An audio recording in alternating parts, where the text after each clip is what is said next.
can robot catale pod. No women. No women. Catale patita.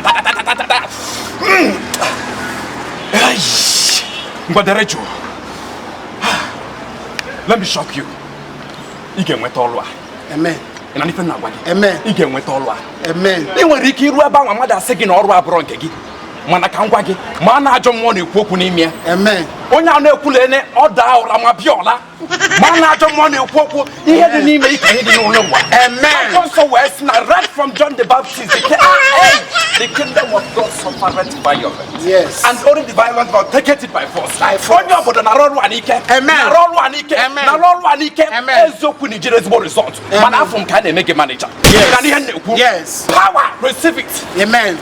Manachatapa, it is open my balance. Amen. Yeah, thank you, Pastor.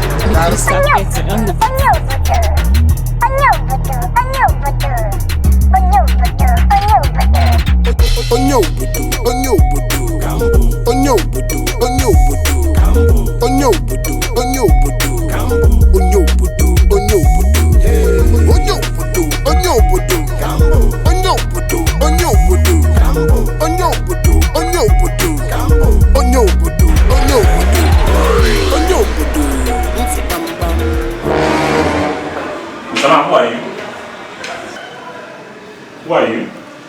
I need job. You be mumu. Mr. Man, how did you enter this office, Oga?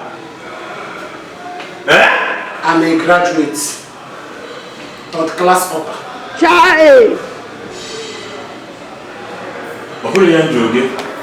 How did you enter this office? Okay, I need job and you will give me that job. Continue. Sorry, we have no vacancy here, okay? Get to come working. I'm not going to be me. Get out the hall. Madame Kusunoke Jesus, the rock of ages. When I'm singing, I don't want to be me. That working me, and here I am all one. Because I can't do it. I don't want to pay that also. All my children come. Even though we can even know one. Here I am. You think they're wise? Rekete saboro saba akadente kanwadi ihe bu na abu fire oko ene ja na abugo so na ya azu abi na agwo okpa no what say ya nai e de wo ori a o si agbani mo go and conquer me hope na icho provided na ko nwa chuku because he who believe he has given the power to become children of God he ya mo when we go me don't we go up on like a west I'm not doing what I want to find in the my work can say what don't keep us right me bull conions bull gaga page niani kayo gods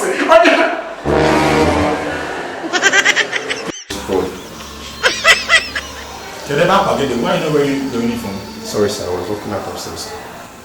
Who allowed this fool into my office? Take this fool out of my office. Teach him a lesson also. Add a support to him. Maybe I have more than him. Add that to him.